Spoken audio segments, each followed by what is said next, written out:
almost finished it. And then you've helped us with some health challenges here at the store, which has been really fun. And I remember, I think it was actually one of the first Vibrant You health challenges that we did. And you were one of our health pros. And we had a meeting in the upper room. And we had a really fun, remember a bunch of laughs with the group in that conversation. And you had some great information to share. So that was a neat memory I have. Thanks, Blake. And so tell me, Lasa, you have a few different things going on. Tell me a little bit about your background and why you started Wilde Holistic Nutrition and Fitness. So well, like Blake said, I have multiple jobs. I think that's just kind of been something I've always enjoyed doing. But, you know, I work for the Oregon Health Authority full time. I also was a volleyball coach for many years, for 17 years, and a trainer, a licensed personal trainer, and a holistic nutritionist on the side. And those things all have been feeding just what I'm really passionate about is just the human body and understanding how it works, how it functions, and what we can do to just live our most healthful life so that we enjoy this life and feel good and can live a long time without disease. And just, I think in working with so many clients through personal training and watching young student athletes through performance and things like that, I learned very early on how critical nutrition was to obviously not just performance, but overall health and those that were fighting sickness, fighting illness, those that were in weight loss journeys, things like that. And so that really pushed me to get more education in that area. And of course, I love it. I love learning about it. So an opportunity to talk about it and share about it in hopes that it'll help somebody is just, I just love it. So. Yeah, well, that's really neat. You know, I think it's really cool what you said about how, you know, through nutrition, through diet and lifestyle, we can get the most out of our life, you know. And there's an old saying, you know, eat right, exercise, and die anyway. But you know, there's a lot to be said for the quality of life that we have. And you know, not everything is, you know, circumstances play a role, but our choices are very powerful. And you know, I've seen the distinction between people who make healthy choices and those who don't. And some quality of life is quite poor by the time they're in their 40s or 50s, and some people have a pretty good quality of life clear to their 90s.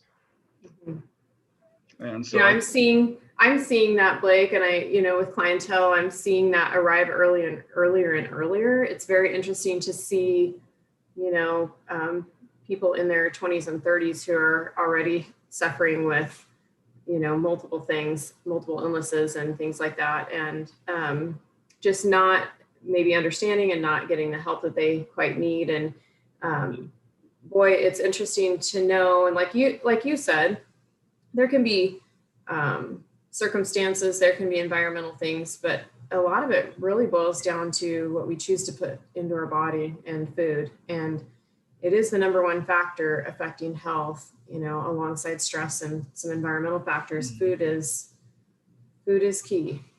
Absolutely. Yeah. We're going to get a little more into that for sure. I want to know a little bit about your nutrition and fitness business. Tell me, what do you do? What services do you offer?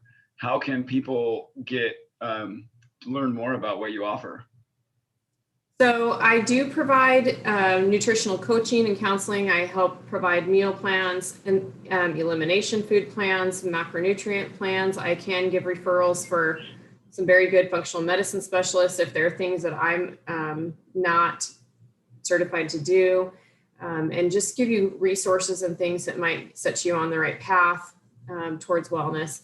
So I do provide that, and that can be a one-time thing, or that can be something that I'm there for continual counseling and accountability and coaching, as well as personal training services, after group fitness classes.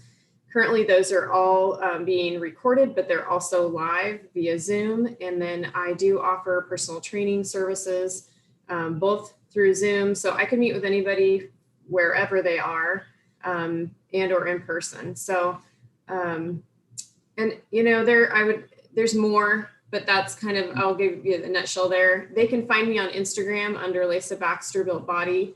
You can find me on Facebook under Lasa Baxter, and I have a website coming soon that will be under trainwilde.com. So I'm looking forward to that being a place where it's a wealth of information and resources for you, both in nutrition and in training. So I'm excited for that to be coming. Oh, that's great. So, you have a little bit, you have so much spare time. You have a job with the Oregon Health Authority. You're a trainer at Mountain Valley Fitness, and you're starting your own business doing the nutrition and fitness, Wilde Holistic Nutrition and Fitness. So that's pretty cool. Yeah, it's been fun. It's been a good ride. And honestly, I hate to say it, but the pandemic had a lot of silver linings for me, and it opened doors and brought about just ideas that I wouldn't maybe have thought of otherwise. And it allowed me to connect with people on a more broad scope and touch more people in the community and outside of our community and states all over and in other counties in Oregon. And so that's been a big goal of mine, is just to help as many people as I can in this lifetime. And if it helps one person make a difference and feel good and meet their fullest potential, that's what I want to do. Yeah, that's so incredible. I love that passion you have for health and healing and helping people. And so tell me, I think everybody wants to know, what does a typical day look like for Lasa Baxter? What do you eat generally? What do you do for exercise? How do you stay in such great shape? Well, I'll tell you that I haven't always been this regimented. I want people to know that, because I think people assume that I just eat, I hear this all the time, you just eat spinach. And it's like, no. And anybody who knows me well, that is, spends any time with me, knows that I have a love for sweets. And so my background and my love for sweets has also been a driver in me learning more in how to be more healthful. But daily, I have a very regimented schedule. I get up very early, 4:30 on weekdays, and get up to train either myself or others. And then a healthy breakfast, and then take off. And then I'm off to the office. And then from the office, I'm back to training personal training clients at Mountain Valley. And then lunch and dinner somewhere in there. Sometimes I'm taking lunch to run with the dog and get him exercise or study. I'm always studying. I've got a podcast usually going in the car anytime I'm driving back and forth from work to somewhere else. A little bit of reading time at night, and just during the weekdays, a super tight schedule as far as like very, very regimented about trying to get good sleep. No less than 7 hours, and trying to get 8 every day, trying to get lots of water. I definitely train with high intensity interval training, which is what I teach in my group fitness 3 days a week. And then I'm trying to I always throw in other activities. I love outside. If I can do anything outside, I'm happy, and that invigorates me and just refuels me and makes me feel grounded and energized all at the same time. So you'll often see me probably running on the trails or on hikes, anything near the water where I can be swimming, boating, paddleboarding. If it's something outside, I'm game. So those are things that are typically going to happen. And I add those things in with the interval training is something I should probably tell people. That incorporates some anaerobic work with some cardio, with also strength training. So you're hitting all aspects. And the goal in high intensity interval training is that you're not compromising muscle tissue, you're growing in strength while you're maximizing your fat burn and for an extended period of time. And then those are not long workouts. Those are about 40-minute workouts. So anyway. Yeah. I was going to ask about the HIIT, and that's cool. I think that's, I think sometimes we make it, I know I tend to make it a little more complicated, and I make it this big deal. And then because it's a big deal in my head, then I don't do it. Whereas if I just tell myself, oh, I'm just going to do this short thing, then I go do it. And once I'm doing it, I usually will do a little extra, you know? And so. I think I've gotten this reputation for tough workouts.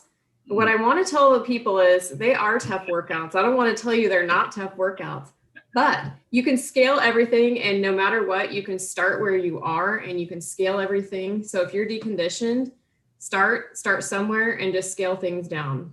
Yeah. You know, slow down, take more rests, move with body weight, lighter weight, and then you have somewhere to go. You always have somewhere to reach.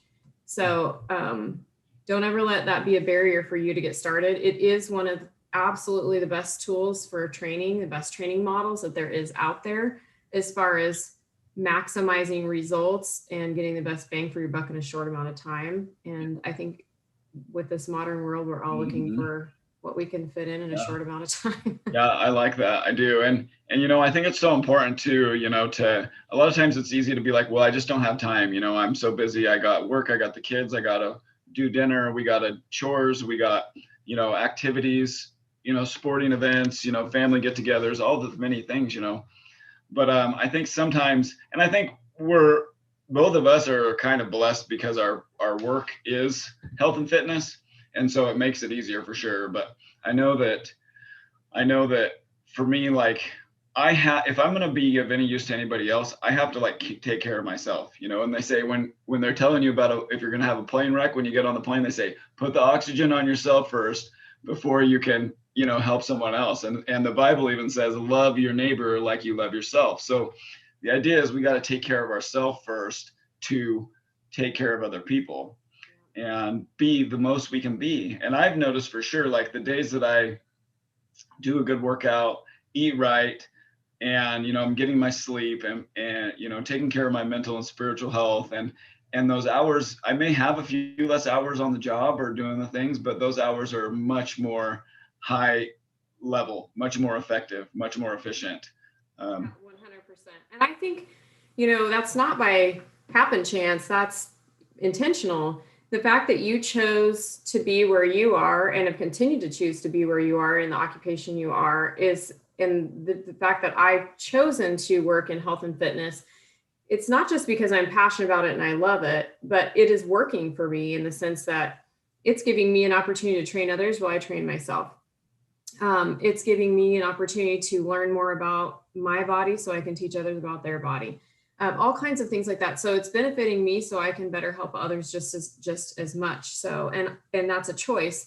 And I think, you know, to your point, I think the things that we choose to make a priority and carve out time for so that we do have wellness, they, you know, one thing at a time, little by little, those things layer and they just become lifestyle. And, you know, like I said, I wasn't always this way. You know, I'm a recovering sugar addict. I mean, I can tell you that my senior year of high school, we would go down to the like dime candy store every day and buy candy every single day.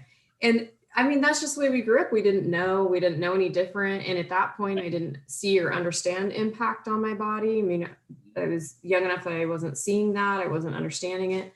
And I didn't have the education yet. And so, you know, even growing up in a family where we raised our own chickens and eggs and beef, and we had, you know, an extensive vegetable garden, and we had fruit trees, and we had all this very healthful food and access to a lot of healthy food, we still weren't exempt from the Western modern convenience foods. And we wanted those just like all of our peers had. Those start to infiltrate the diet, even though we had all these other things, those are still there. And those are the things that we need to take a look at and watch out for. So yeah, let's talk about that. What kinds of foods to avoid and why. So let's talk a little bit about sugar and starches and processed foods and how they impact our overall health. So I think one thing that is kind of important to define is like, well, what is considered sugar? And I think for a lot of people, they just think of like granulated white sugar. And sugar is a lot of things. And it has an enormous amount of names and comes in many different forms. from dairy sugars to fruit sugars to, things that we've processed, to sugar alternatives, to stevia, to honey, to those things are all considered sugars, to vegetable starches and fruits. Those are all considered sugars in some form, or glucose. They break down into glucose. And so just being aware, first of all, when I'm talking about what sugars and starches are, this could include grains, this can include, starchy vegetables, it can include fruits, dried fruits, sugar, added sugars and sweeteners and things like that, fruit juice. So as a whole, those things function in our diet, and those have an impact on what we call our gut biodome.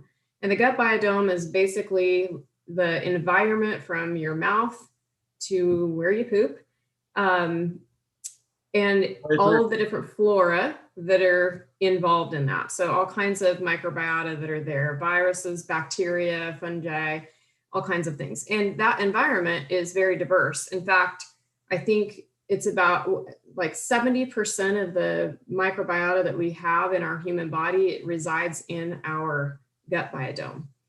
And that microbiota, if it's not in balance, can cause a wealth of health problems. And what we do know is food has a huge impact on that, and especially starches and sugars. Mm-hmm. And so learning what foods might be good for you, when they might be good for you, is important, but also knowing that sometimes when we eat a lot of processed foods, and that can include anything from breads, crackers, processed pasta, to anything boxed, to it could include actually really healthy whole fruit. If gut bacteria gets out of balance because we've had too much of the processed foods, then even really good healthy foods can set off and stimulate responses in the gut, causing bloating, distension, gas, headaches, brain fog, a plethora of other issues. And eventually, if it goes on long term, autoimmune diseases, inflammation, chronic diseases, heart disease, cancer, diabetes, the list goes on and on and on. Mm-hmm. And so really knowing and understanding and keeping those things in check. For those of you who are also really interested in weight loss, body fat loss, I should not say weight loss, body fat loss, it has a huge impact on your ability to, if your gut biodome isn't healthy and you don't have the right combination of bacteria there, or microbes there, then it can make it so that no matter how hard you're trying, no matter whether you're eating very little or eating very healthful foods, you might not be able to lose weight until you find healing in that area. So I want to talk a little bit about what sugars do and why they can harm the gut and why they can cause some disruption in the gut. Yeah. And so sugars are, first of all, a couple things. Glycemic index on foods matter. Glycemic load matters. So there's lots to this, and we won't be able to get to all of that, in this short time. But when you have too much of certain types of foods, then it can change the pH of the gut, and then the wrong flora or the bacteria that we don't want to grow, the microbes that we don't want to grow, can grow. And they can grow and bloom, and you can have a plethora of them that then can take over and move out of your large intestine into your small intestine. And that can cause a lot of issues with, because they're not supposed to be in that area. And that small intestine wasn't made for processing in that area. So what that can do is cause some disruption to the lining of the gut, the mucosal lining of the gut, the microvilli, where nutrients and things like that pass through, have these cool tight junctions where they have very, very minimal space for tiny nutrients to pass through from your food. They also help keep out bad microbiota and big whole particles of food and things that would cause inflammation, allergens and things like that. But when you have the wrong overgrowth of bacteria in the gut, it can open those junctions, and you'll hear terms like leaky gut, And it can make those gap junctions loose. Alcohol can also do that. They can make that loose. Result in leaky gut, what's called gut. Leaky gut. And then you end up with food and like bacterial endotoxins. So when bacteria die off or they bloom, they can put off toxins, allergens, things like that, food particles that aren't broken down small enough. They'll pass through that blood barrier and end up in the system. And then the body, the white blood cells are going to have, you're going to take over and have an insulin reaction to, or not insulin reaction, sorry, an inflammatory response to that. Because it's immune. Yeah. And so then you're having an immune reaction and you're having an inflammation from that. And then that can spiral things. And that inflammation for every person it might be different. And the way we express our genes might be different. It might cause thyroid issues for one person, might cause mental health issues for another person. It might trend towards cancer for another person. But anyway, getting back to that. So keeping the right foods in and minimizing sugars in the diet is really critical to keeping like the right bacteria in the gut. Yeah. It's so interesting about the mental health stuff. There's a doctor I follow, Dr. Kelly Brogan, and she's a psychiatrist, and she started conventional treating people with pharmaceuticals, and then she started to go a little bit natural because she wanted to have a more wide array of things to be able to help and treat people with. And over her experience and what she learned, and then she finally went fully natural and away from pharmaceuticals. And she won't even see a patient unless they're willing to completely change their diet. And one of the patients she has, they were having extreme anxiety to the point of being committed to a mental institution, to the point of being on 3 pharmaceutical drugs. And when they came to her with it, they were finally ready, and they said, "Okay, I'll change my diet." And they went and worked with her, and within 3 weeks, she had no more anxiety. And so I think I think that's a really good point that you make about how a lot of the toxins and processed foods and sugars and things that we're putting in our bodies today have some really extreme consequences over time, and they manifest differently in different people based on biology, based on environmental factors, based on our own, thinking. So anyway, that's a tangent. And so that's twofold, Blake, too, because you and I have talked just briefly about this before on sugar and vitamin C, but so you have sugar and how it impacts blood pH, how it impacts the pH of the gut biodome, changing the pH so that the wrong bacteria grow. And the wrong bacteria grow, you can have bacteria, if the wrong bacteria grow, sometimes the wrong bacteria are bacteria that promote adiposity. So they promote your body storing fat and inhibit your ability to have lipolysis. So you cannot metabolize body fat to lose it. So until you switch the pH of the gut so that the right bacteria there, you might have a very challenging time losing weight. Right. There's so many factors here, but back to vitamin C, which is critical to immune health. Vitamin C is a major factor in boosting immunity because it's critical to the function of white blood cells. And so white blood cells are what are going to help you stave off, viruses, bacteria, disease.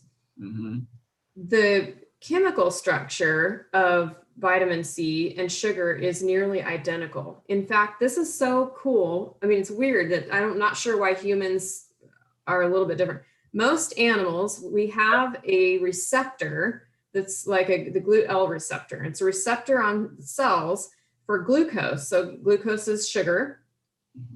Humans also have that same receptor. Well, that receptor, it prefers glucose, but it also is where vitamin C is going to land. So it's the same receptor site for vitamin C or for glucose.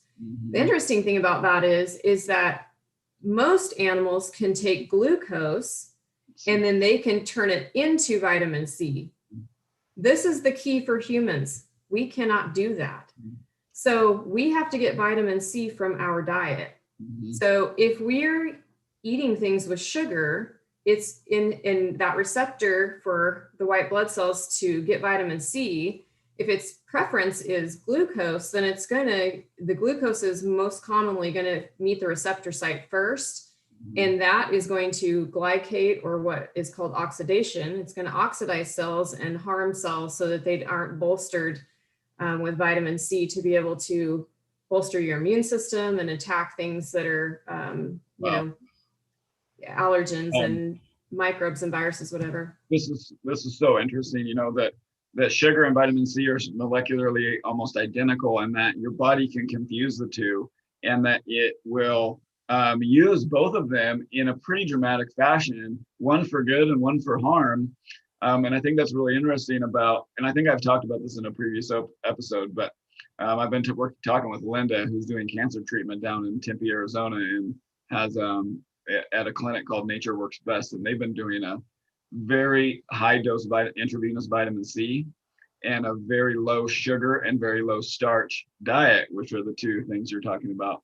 And I find it really interesting. So you take away the sugar, you take away the starch, which feed cancer, and you pump vitamin C. And within 2 months, her cancer has shrunk 85%, and they expect it to be gone by the end of June.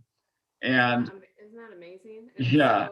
It's such important information, because I think so many things we really can heal and we really can reverse when we have the right combination of things for the human body and we have the right information. Well, it's just amazing too, sugar feeds disease, and vitamin C, you're like you were saying about your white blood cells, you take vitamin C to kill pathogens. And that's viruses, that's bacteria, that's fungus, that's anything that's your body says that's not supposed to be there. It takes vitamin C to kill it. So if you're deficient in vitamin C, you're like shooting blanks. And also, if you think about like a cancer scan, when you go in for a cancer scan, they give you a sugary drink that's kind of radioactive or whatever. You drink it down, and that sugar goes straight to the cancer, and it lights up on the scan. Yes. And so, isn't this so interesting? So they use a glucose solution or test too when they test for SIBO. So they basically have you fast, and then so that you can kind of not feed the bacteria. And then right before they test you, they have you drink a glucose drink so that it feeds all those bacteria, and they're just pumped full of, so then they're producing things like that they can test for, like methane or hydrogen or whatever. And so they use a similar thing. So, I mean, that in of itself, glucose is feeding the wrong thing. And to your point about cancer, I mean, it's just one more chronic disease. It's one of many that, when you're talking about like epigenetics and like genomics and things like that, how environment and culture and what you're raised with and what's the norm for your family, what frequency of like desserts or treats or what kind of foods you ate, and just traditions and things like that might be part of your life and your culture and those kind of things. Those might be more of what's feeding somebody who has hereditary markers for similar disease. It doesn't have to necessarily express itself if you change the habits, the culture, the traditions, those things, and food's one of those things. Yeah. And so, that's a really important message, I think, to a lot of people, that provides a lot of excitement, a lot of hope, because those that, we all have something in hereditary markers or traits or things like that are part of our genetic makeup and part of the DNA. And what's cool is that, and what's not cool, but what's cool is that the choices that you make, the food that you put in, the environmental things you're exposed to, the stress you're exposed to, all of the ways that you handle your life might turn on or off, express those genes in a negative way. So if cancer's in your family, maybe it's going to turn on cancer genes, versus if you change those habits and you don't put in certain foods that would express that, i.e. sugars, high starch diets, high carbohydrate diets, high stress, those things, lack of sleep, those kind of things all can feed to turn on, the expression of something that would create chronic disease. It also can absolutely turn it off. Yeah. And that's what you have control over. You have a say in that. You can change that. You can turn it off. And that to me is like, that's just the best message in the whole world, so that people know you don't have, I think a lot of people are kind of have that mindset. When you talk about mindset, they have that mindset of like they're waiting for it to happen to them. And it's like, no, it doesn't have to go that way. No. And so and that's like you said about epigenetics and this idea that we can actually regulate what genes are expressed in our body. You know, it's like Linda Clayville's always told me, she says that your genes load the gun, but your diet and lifestyle pull the trigger. And so our diet and lifestyle really plays a huge factor, and we're not victims of our genes completely. We have a big say in how those are expressed. I think do you follow Sean Stevenson in the Model Health Show? Oh yeah. Yeah. And his book, Eat Smarter, I think I saw you had posted something about with that. It's one of my book recommendations. Mm-hmm. Yeah, and he talks about how he grew up with a terrible diet. And, you know, it was just like what a lot of us grew up with in this, you know, industrial revolution of food production, you know. And so it's just what was there, and we didn't think anything of it. And he talked about eating pretty bad. And then when he was 20, he was a super big athlete. He loved playing sports. He was I think pretty good at track and field. And he was diagnosed with an irreversible spine condition. And the doctor told him, you are 20, but you have the spine of an 80-year-old. And he didn't even really know anything about nutrition at the time, but for some reason he asked the doctor, does what I eat have anything to do with this? You know, I think it was just kind of like a God thing or something that he even thought that. And the doctor looked at him and shook his head. He said, son, no, I'm sorry this happened to you, but there's nothing you can do about it. And so anyway, he went on for a while in college eating what he calls the, you know, typical university diet, the tough diet, typical university food or something like that. But he said he started learning about nutrition and health, and he started digging into it. And over a course of a couple of years, he had really changed his diet and really changed his lifestyle and completely reversed his condition of his spine. And, you know, I think that's pretty incredible. You know, the old saying, we are what we eat, is really true, because our bodies are being remade constantly by the food we put in our bodies. Yeah, our food, I mean, if you think, this is what's interesting. I think most people think of food, and, you know, I'm sure I've said it myself, food is fuel. It is fuel, but it's so much more than fuel. Mm-hmm. Food is speaking to your cells. It's speaking to your body on the cellular level, and it changes, like we just talked about. It can change how your DNA expresses itself. It can turn genes on or off. And so, you know, food impacts environments. It impacts, you know, what the microbes are in your gut biome. It impacts how you feel. It impacts energy. It impacts, and there's so much to this, you know, high starch, high sugar diet has a lot of impact on, and I want to talk about mental health a little bit, but I also want to talk a little bit about fat and adiposity and those kind of things, because that has so much impact on overall the body overall. And if you look at what's the number one cause of death in the United States? Heart disease. What's the second cause of death in the United States? Cancer. You know, and then what comes third after that? Then you've got diabetes, you know, things like that. So what is happening there? So one thing that's really interesting is, you know, whether you have a carbohydrate or whether you have a protein when you eat, your body will have a response with insulin, and it will secrete insulin. And insulin's job is to take sugar and pull it from the blood, glucose from the blood, and do what it needs to do with it. So if you've been expending energy, so if, let's say, you're having fruit after a workout and you've depleted the glucose that's in your muscle cells, so your muscle glycogen's depleted, then your body goes, oh, we have a place for that to go. And it floods those muscle glycogen cells back full of glucose, so it doesn't get stored as fat. If you're sitting on your tush at your desk, like I have to do for a good portion of my day, which I don't love, and you're eating sugary foods or treats or snacks, then your body goes, do I need to use this right now as fuel or as a source? Do I need to replace any muscle glycogen? No. I need to store this for future fuel, so for future energy. So it's stored as body fat, and that becomes, and so what's interesting about body fat is body fat's where toxins are stored. It has all the impact on hormones. It has impact on cholesterol.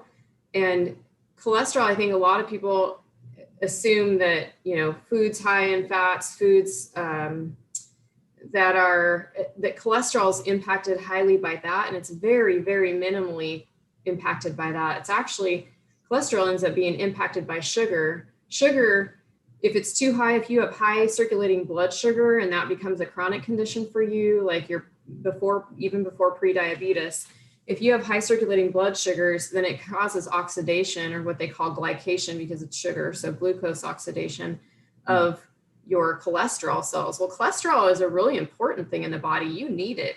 You need it to transport hormones. You need it to bolster cell structure in the outside of your cells so that they're soft and malleable and things can penetrate through them that need to. Right. And so there's really important factor there. But what happens if sugar is circulating in the blood too long, too often, too much, because you're constantly eating frequently, and you're frequently eating a high carbohydrate, high starchy, high sugar diet, is that you're constantly having an insulin response. And insulin, when it's in that spikes your blood sugar, and circulating blood sugar will stay high. If you end up doing that sometimes too often, then you can end up without insulin sensitivity, and then it stays circulating. When it stays circulating, it can glycate those cholesterol cells, and then it misshapes them and it makes them smaller than they should be. And then they can't exit the body. The liver can't excrete those into the stool to get rid of. They can't get out of the system themselves. So guess what they end up becoming? Plaque, heart. Mm-hmm. So cholesterol gets the bad name, but what's causing the cholesterol to be shaped smaller, too small, misshapen, so that it can't do its job like it should, so it can't exit the system like it should, is sugar. Mm-hmm. And so back to the insulin responds to pull sugar out, and that, again, if you're not using it, it's going to be stored as fat. Fat's a really interesting thing. Fat in itself, as far as like visceral fat, not necessarily subcutaneous fat, like the stuff that's kind of right under the skin, but the stuff that you see under like hard belly or under organs or wrapped through organs, it is an organ in and of itself. It talks to the body. It can change other hormones. It's unbelievable. So adipose tissue, visceral adipose tissue can, first of all, it's kind of an estrogen driver. So especially for those that have high fat content there, it can take testosterone and turn testosterone into estrogen. And estrogen is an inhibitor for glucagon. So what it does is it interferes with your ability to metabolize body fat. So it's kind of a snowball effect.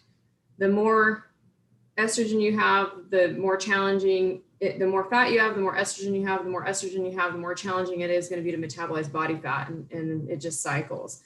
So the thing about that is, so that people don't go, oh my gosh, this is like overwhelming, depressing, is that you can change that.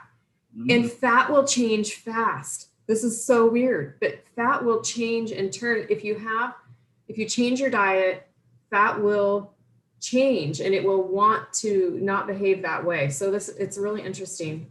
So tell me, go ahead and finish. I was just. No, go ahead and ask, because I was going to go somewhere else.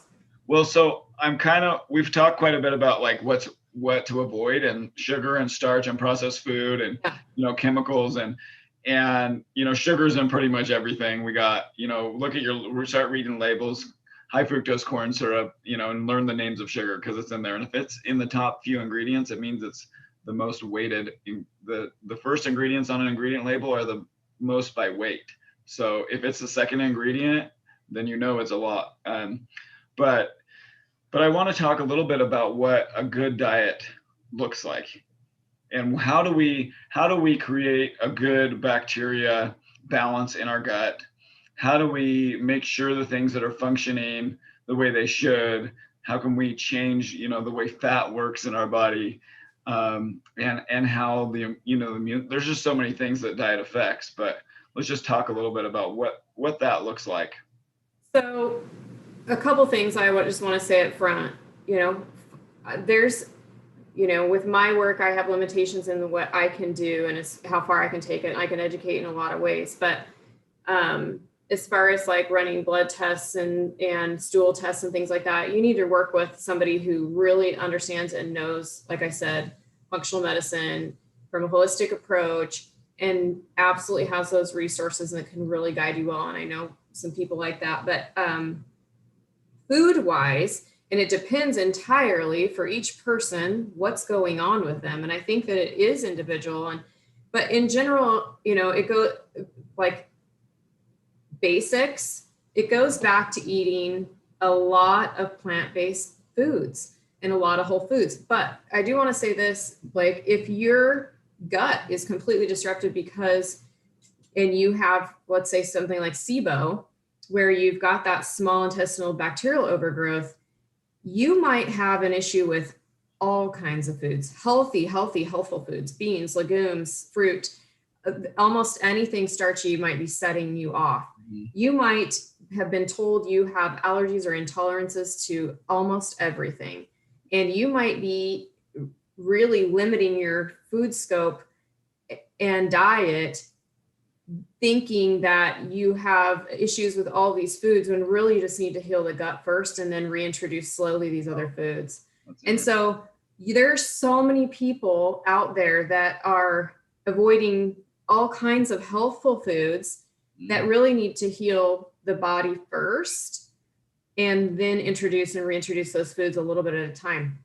So that might be one thing. But let's say, your poop's really good and just so you guys know, like some people, they think, well, I'm regular. And it's like, well, what does that mean? You're regular. And they're like, oh, I go once every 5 days. And I'm like, that is not good. So healthy, normal pooping for people should be 1 to 3 times every day.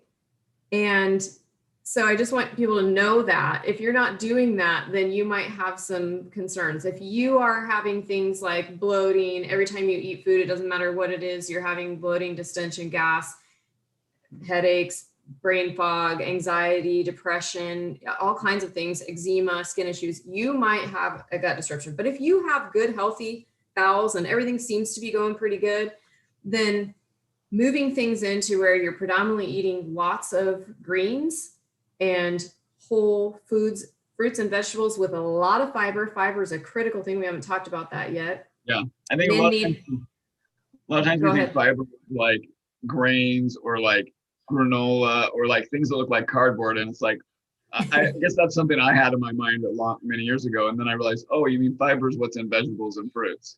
Yeah. So, and we've got soluble fibers and insoluble fibers, and some things that cause like issues for the gut when you have the wrong bacteria are things that have highly fermentable fibers, meaning that they quickly break down. And that can be things that are healthy things. That could be garlic and onions. And those are usually a really healthy prebiotic for bacteria to grow, but they can also be a prebiotic if you have an overgrowth of the wrong bacteria to grow. And so those might be things that you eliminate for a time, and then you get to reintroduce back when you have health. But that being said, all kinds of varied fruits and vegetables, whole as much as possible.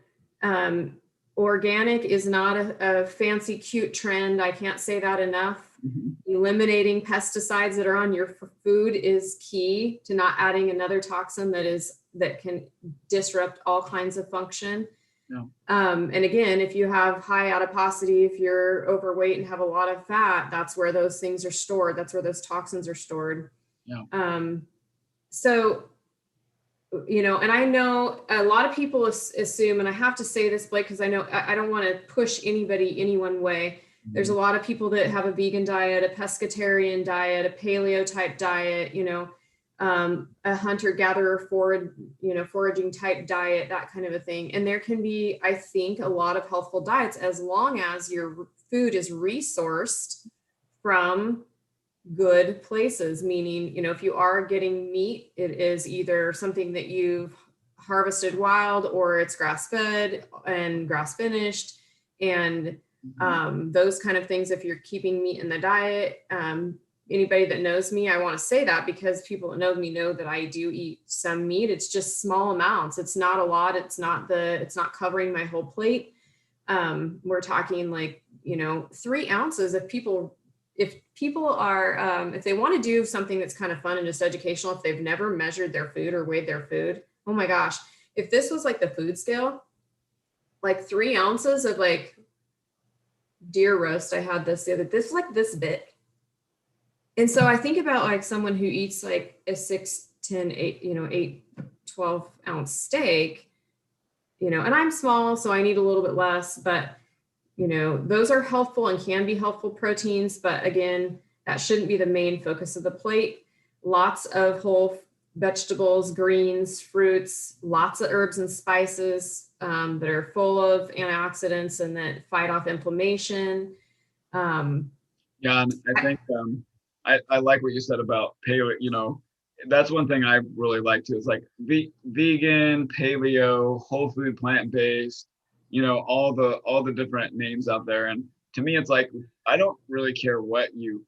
Well, I guess at the end of the day, I believe you can eat a really bad vegan diet and you can eat a really bad keto. Yes. Right? Yes. And you can eat a really good vegan diet and you can eat a really good keto diet. But the common denominator between the good diet is that I'm adding in a bunch of whole, real food, not food that was made in a plant, food that was grown on a plant, and I'm adding in those real whole things and not eating a bunch of processed stuff, because you can certainly go processed keto, processed vegan, and still eat a bunch of garbage. Oh my goodness, yes. And there isn't, you can't just get a keto pill or No, I used to cringe when people wanted to go, when they would talk to me about keto. And it's because previously, my experience years ago with keto was just people taking it and running with it, where they were eating all kinds of processed meats, heavy and animal fats, lots and lots of dairy and cheeses and heavy, oils and, just all this processed junk, and no vegetables, no greens. And it was like, okay, this is, and so I would panic when people said keto, but there's ways to do keto that absolutely, for a lot of people, might be exactly the diet that you need to go on when you're trying to heal the gut, as long as it's really based in whole foods. And it can be the right thing. And so I don't want to ever get hung up on there. There's lots of ways to approach this, and it doesn't have to just go one way, but there are commonalities in all that do work. Right. Yeah. Yeah. And I think, I guess one thing just on the keto, I think it's important to realize, I believe your body does need complex carbohydrates for energy and for your brain and for other things. And so I think there can be some consequences to long-term avoiding complex carbohydrates. Yeah. And I think that, you're right. And and depending on where somebody's at, and if their focus right now is to stave off cancer because they've had a diagnosis, or if they're healthy and you're going to compete in the Elkhorn Relay in August, you need some complex carbohydrates. Right. So, for best performance, there's a lot of information on that, and you can teach the body and train the body to do different things and use different sources. But if you're already a lean machine and you don't have a lot of body fat to use for fuel, right, then right, your most efficient source is going to be glucose, which is right, what carbohydrates are going to break down to. Hey, I want to talk a little bit about mental health and how that's tied to the gut biome and to nutrition.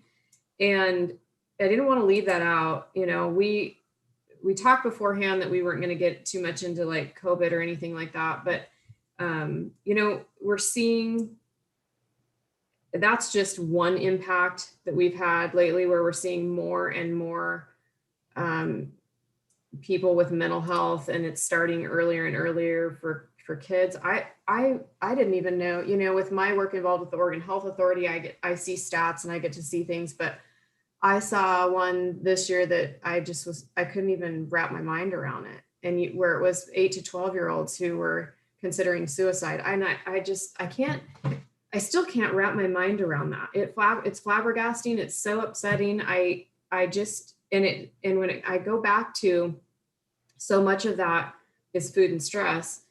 And so if we can at least hit one of them and try to eliminate one of them and help with how the body handles stress. And so it's really important for people to know that your gut biodome speaks to your brain and is connected to your brain through the vagus nerve. And that nerve, when you are inflamed and your body has chronic inflammation, and that can stem from poor nutrition and from, the wrong bacteria overgrowth in the gut and all those kind of things, that it also inflames the brain, and that also impacts the mental health. And so there's studies that show, like I talked about before, there's certain bacteria in the gut that can promote adiposity or storage of fat, and some that are the opposite of that. Those same bacteria that are the wrong bacteria, if we have too much of it, that help store fat, also are associated with poor mental health and inability when you have high stressors or have things happen to you in your life that are, tragic events or things like that, inability to cope. So your anxiety, depression, inability to cope are not there. Whereas somebody else who has different type of gut microbiome with different bacteria has better coping skills, better mental health, overall doesn't experience anxiety and depression, not prolonged, fatigue, brain fog, all those things that can come with that. And so that is such an important thing to know, that the gut and the brain speak, and they're very connected. And there's a huge impact there when you put people at home for an extended period of time and encourage them to stay home and not move and not get outside, and you eliminate movement and sports and athletics and gyms and things like that. That can have a very adverse effect, as a side note, from, on mental health. And then you add to that, you're doing things out of convenience, and you're at home, so you have access to food and whatever food that might be all the time. Right. Well, it's like obesity is one of the leading cofactors of risk factors for dying from COVID. And almost everything we did to respond to COVID is increasing obesity. And so, that's just one factor. I know that, mental health issues obviously existed a long time before we knew about, this virus or anything like that. It's just one more factor to add. Yeah. And I think it's really important to realize, like, your diet and your gut bacteria plays a role in that, so that, there is something we can do to help manage that naturally and healthily, something that's gonna, not only lead to help solving that problem, but is also going to lead to many other benefits, a strong immune system, healthy skin, good energy levels, positive mindset, being productive, being, a positive asset, living life to your full potential, Like, I had a client of mine who had some issues with their, like dyssymbiosis of the gut bacteria, so out of balance, and they're seeing a functional medicine specialist to heal that, and went through the process of all kinds of things. And I saw them after not having seen them for, I don't know, maybe a couple months or something, and I was like, "You're glowing." Like, her skin was the most beautiful. She was just glowing. She looked incredible. And it was like, wow, it's amazing how, from the inside out, how that impacts what we look like, and how we behave and how we respond, how we cope, how we handle our environment, how we handle those around us. There's lots and lots of information. There's lots of studies. I actually have one here. I'd love to give you a link to it. It's a published medical research, but it's got all kinds of information on it. And they did, there's studies on kids and the differences between, Western diet and not, in contrast from like kids from Europe and kids from Africa. And it's just really, really interesting to see the different expression of things. But there's lots of information, even on things like kids with with autism and how, or kids with high behavioral issues or explosive behavioral issues or high anger management or all those kind of things, that when they changed the diet and got it right, like how corrected some of that was, where they were more calm, they were able to, be able to manage themselves better, and able to, their language skills improved and all kinds of things like that. So, I mean, that brain connection it's so tied to the gut. So, yeah. Well, Lasa, you were such an inspiration to me, and I know to so many other people. I just want to thank you so much for joining me tonight. And, if we, in closing, what do you think is the most important thing we can learn from your example to help us with our health and fitness? And what message do you want to leave with our viewers tonight to inspire them to reach their maximum health and fitness potential? I guess, we don't live in a world where we're hunters and foragers anymore. Mm-hmm. And I'm not, for some people, there's very few that are ever going to be able to really do that full time and go back to that. So carving that time out and just making it a lifestyle habit and no excuses kind of a thing, and start small, start with one thing and let it snowball. Don't overwhelm yourself. I've said this lots of times. I think I've said it with you before, Blake. Brainstorm, sit down one night and just have fun brainstorming all the things that if you could imagine any life you wanted, any health you wanted, any physical appearance, all the things that you want. Like, I want my skin to look nice. I want to feel healthy. I want to have energy. I want all those things. Just write down what you want and pick out what are your top 3. And then think about whatever's at the very tip top, what 3 things would you have to do in order to achieve that the fastest, and make that your priority? What's going to move the needle the fastest? Make that one thing your priority. And what's cool is that when that one thing becomes a priority and that starts to change in your life, it's just a snowball effect. It by nature, everything else starts to fall into place, and it's so amazing. And then you are giving back to your family, your churches, your community, and then you're making a difference, and you're feeling that life purpose, and it matters. It feels good. And so if I could say, just find, prioritize one thing and start there, start small. Yeah, I think that's just so true. Small habits lead to big change, and health is the greatest wealth. So invest in your health, because you're worth it, each and every one of you. And Lasa, I just thank you so much for being with us tonight. And, I just appreciate you and all the work you do in our community to inspire people and to help people, and just keep up the good work.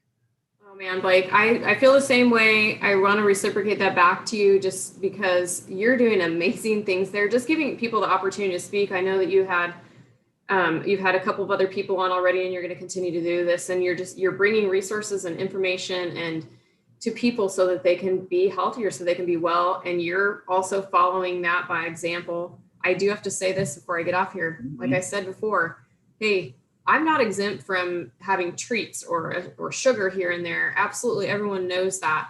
It's just limiting it. It's just knowing that you've got to have some boundaries, and you've got to set, those kind of things. For me, I don't keep them in the house so that I don't overindulge. I just know that I would if I had those things. So I put some parameters up, and I think that's key for people. I have to say this one thing. Somebody asked me one time, when I was talking to them about sugars and whatnot, they said, well, would you, if it was a perfect world, would you like for it to just not even exist? Like ice cream didn't exist, or Arrowhead chocolates didn't exist? And I was like, no way, absolutely not.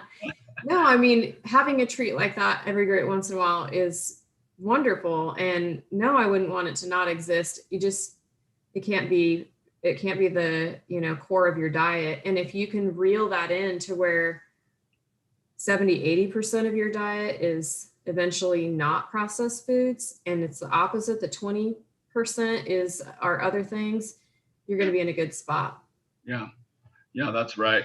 Well, again, just thanks, Lasa Baxter with Wilde Holistic Nutrition and Fitness, and the other job she has too, and at Mountain Valley, if you're interested. if they're interested, follow Lasa on Instagram. You can get tied into her fitness classes. You can get tied into some nutritional coaching, or go check her out at Mountain Valley. Thank you, Blake. Yeah. Thanks for your support and your help. Absolutely. Thanks everybody for joining us tonight. And it's nice to have you. We'll see you next time.